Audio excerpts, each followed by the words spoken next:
All right, guys, these bikes showed up, and I just barely heard Mike's T-Rex pull up. So I'm suspecting he's coming through the door. Let's see. You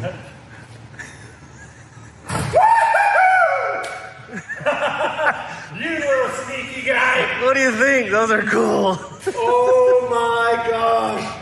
Ron, why isn't it already done? I'm almost there. Oh my gosh, these hanging underneath Scrappy is going to be so fun. So, darn them, they didn't make an orange, but red's close enough. Ron's is black. But this is full suspension, full electric, fast, like 70 some odd mile range. I feel like I'm giving a pitch on these. No, they didn't sponsor me. Hey, segue. We're gonna put these together, play with them for a bit, then we'll have to design and model up the brackets that hook to the bracket that's already on Scrappy.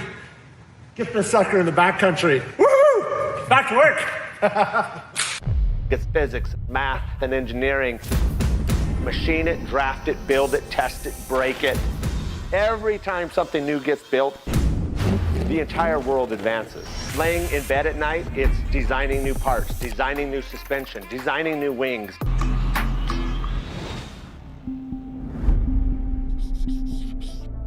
Here's our motorcycles. They're all put together. We haven't even taken them out and ridden them yet. They're still new. Before we even rode them, we wanted to see how hard it's going to be to tie them up.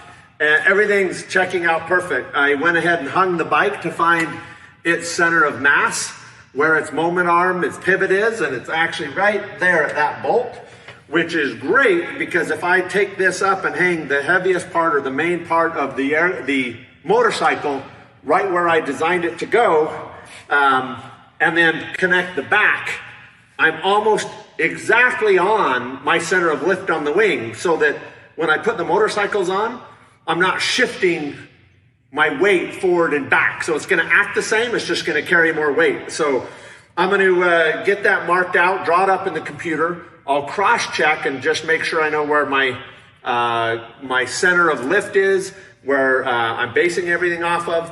Then I'll adjust the brackets to fine-tune it. But just lifting the bike up with a couple of us, we're within inches of where it's gonna be. So I'll draft it in the computer, and I don't wanna be within inches, I want it to be exact.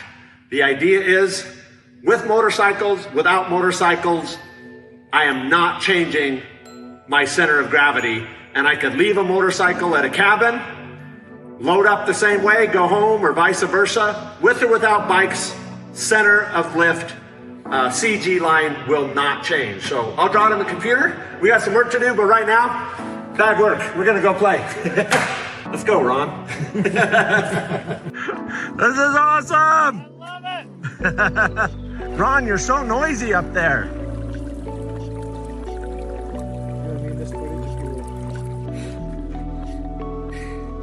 Hi, everybody. Dylan's doing it the hard way. He has to earn it. Hey, Ron. Yeah. We're doing it the old man way. Yes. But it's so fun!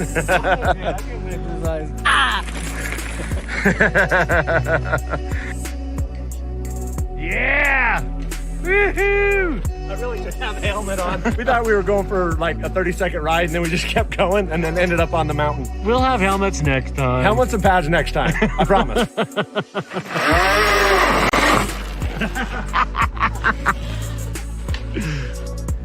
We have been going for several hours. We finally hit half charge. Hey Ron, I like your shirt. Absolutely. Troops. Yeah, back to work. But not today. We made it to the top. Woo! Now there's another top. It's over there. Let's go. I found the top of another hill. Oh, it's fun. All right, so what we're doing now on the motorcycle mount brackets, I've got the brackets that can hold and support all the weight in a 4. I've actually got it beyond 5G loads on a gas-powered, much heavier motorcycle. So the electric bike is the electric motorcycle, piece of cake. Now that I've got the loads that support the weight that pulls straight down, I need to carry the loads from keeping the bike from swinging. I didn't want a motorcycle that I hung upside down that would drain oil, gas, be a mess. Also, I didn't want to be out in the dirt somewhere and trying to flip a motorcycle over onto its handlebars. So the way I've designed it is the motorcycles go straight up. You lift the back tire only, so you're not having to lift the whole bike. You hook it. Of course, Scrappy, we can lower the suspension completely flat to the ground, so we're only lifting it a little ways. And then lift the front up, quick pin it. Now we need something to keep the handlebars from turning and the bike from swinging. And since we already have handlebars on the bike and the bike's upright, that gives a really wide stance. So I'm using the handlebars so I don't need to do a separate brace to the bottom of the bike to keep it from swinging. I've just drawn in the computer some stiffener brackets that are going to go in as embeds. So if I rotate this around, you can see my main machine ribs that we machined all out of billet aluminum, and I've strengthened them up for the motorcycles specifically at this point. And I've made these brackets that will bridge across the top and inside the wing so that the handlebar, where it makes contact with the wing with the quick release bracket, is actually tied to two primary billet aluminum ribs with a spanner and then a connecting point on the outside of the skin. So these go inside. I've made these little template plates that match those bolt patterns since it's all drawn on the computer. I'll tape those up, I'll center punch them, drill out the holes, install these inside the wing, and when the bike goes up, I'll have a quick connect that grab the handlebars at the full wide connection and hold the bottom of the bike from swinging. So I'll actually have the back attachment, the front attachment, two handlebar attachments, each one of them designed to hold more than the load of the bike with the G rating of heavy, severe turbulence. Come on over here, I'll show you what I'm doing right here. So these are the two front brackets, and I've got the tubes now set in the middle hole, and then I'll use the calipers to set the exact compression here, and then I'll weld all this out. Take these bolts out, and this is where this long pin, actually it hangs this way from the aircraft. This end hangs off the structural bracket I built into the wing. Then this end, I've got this compression tube here, so as I hang the motorcycle, it doesn't try and pull down and flex these two side plates in with the weight. So it's just a little compression joint, makes it really solid. So I'll weld that all up. So that is the front of the motorcycle. This is the back of the motorcycle. I'm putting it together. And these aluminum rivets are just temporary. So you can see I've drilled these holes big, but if you look down inside them, they're ready for just a rosette filled in weld so I can get to the bottom. I'll burn out the edges. I've cut all these long so I can trim them off and sand them perfect. So right now, we're just gonna quickly pop these rivets, tie it together temporarily, and then weld it out. And then these rivets, once I get all these rosette welds filled, since I don't want to rely on rivets, I'll go ahead and drill them out like I have on this one, where I've gone through both pieces of metal. You can see it sanded. And now I'll rosette weld that, pull these rivets, weld them all the way along. So it'll be all rosette welded and end welded. So we got a bit more work to do, a few more hours, get this done. Back to work. All right, getting closer on the motorcycle mount brackets. So what I've got, this is a front bracket. I'll show how that hooks to the motorcycle later, but basically it's gonna be as simple as lifting up the back tire, hooking the back tire in a rear bracket that still needs its spacers. And then this is a front bracket, but the rear tire will slide up into a slot that's the exact size to kind of squeeze the rubber. And then a pin slides through the bracket, and this will have a machined aluminum bar on it, a solid bar with a rubber bushing. So basically you'll just lift the back tire of one of the motorcycles up into a back slot and pin it, and it rubber isolates.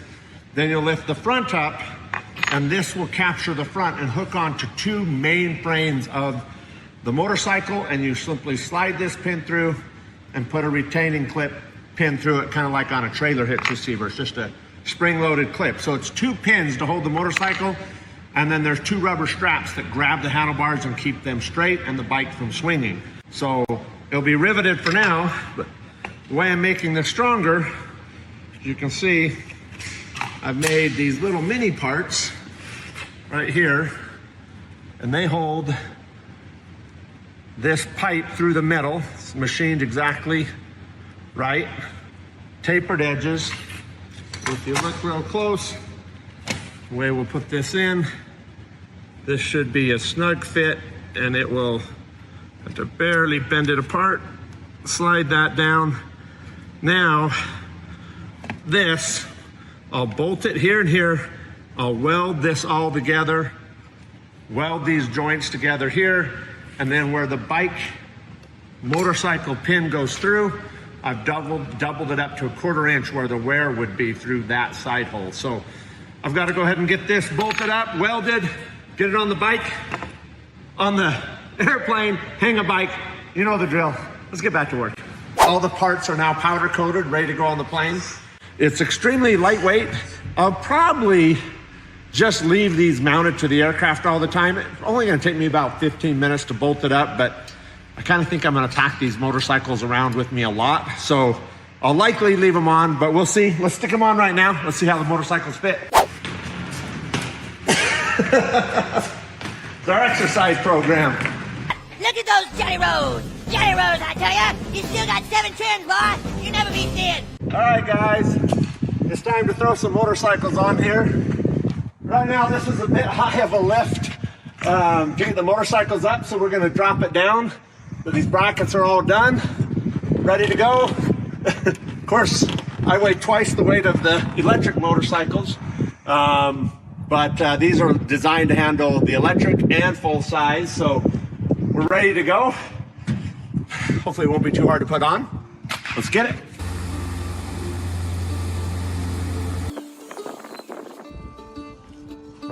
All right, we've got the plane lowered for load the motorcycle mode.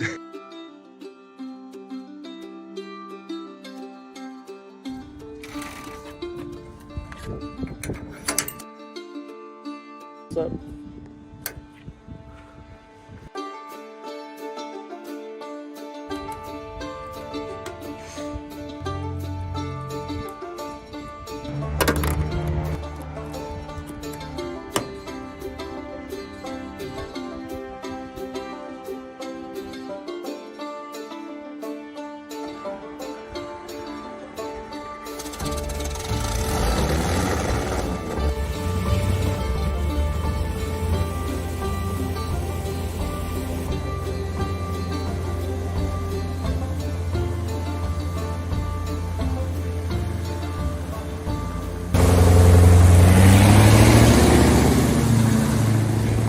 All right, guys, so we've got everything installed. You can see how solid this is. It is absolutely locked on.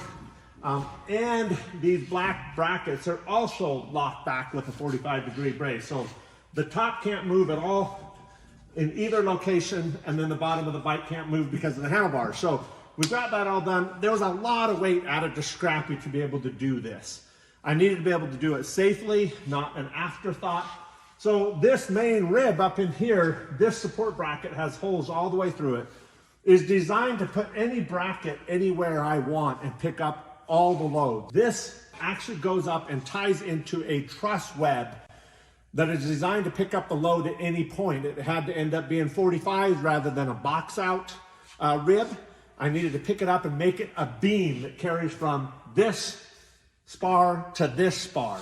So this was designed specifically for these motorcycles and heavier, but also at any point I can quickly unbolt this and attach anything. I don't know what else we could put on here. We could do the fuel pods. Who knows? Maybe a couple of little stand-up single jet skis.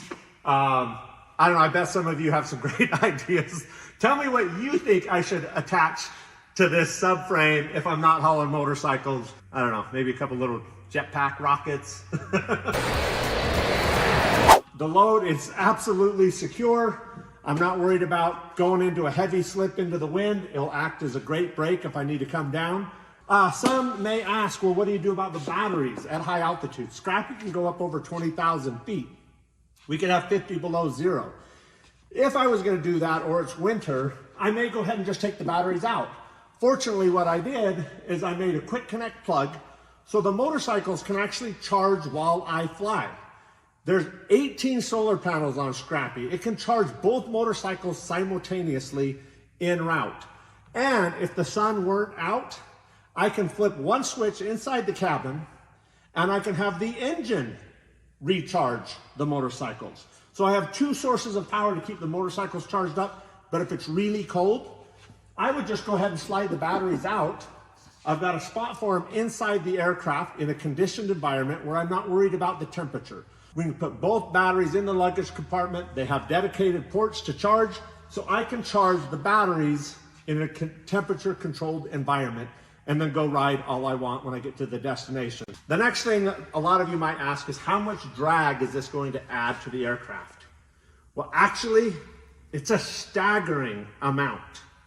You would think that it's in line and it's streamlined, and it is, but everything about the tire, the spokes, the shape of the front of this cooling plate, and everything behind it, it is going to be a mess of drag.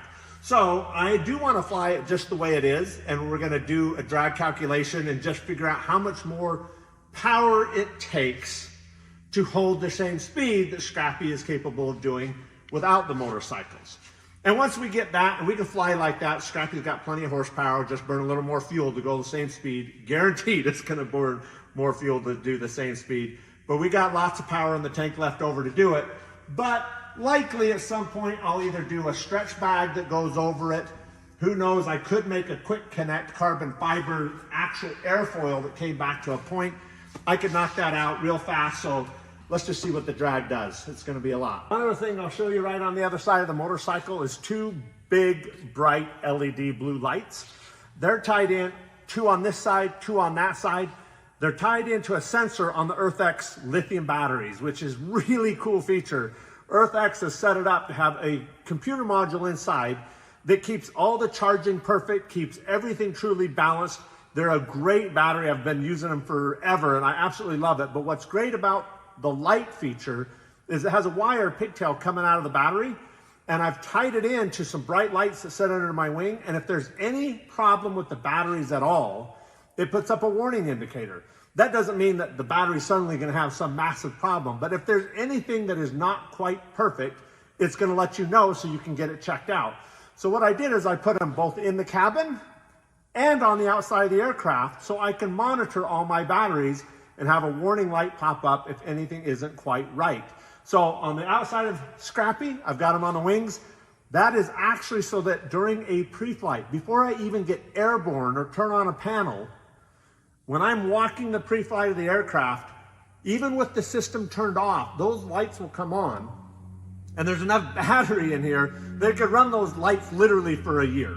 So if I walk around the plane and I see a bright blue light, I know I have something to check out. Put your questions in the comments. For now, let's get back to work.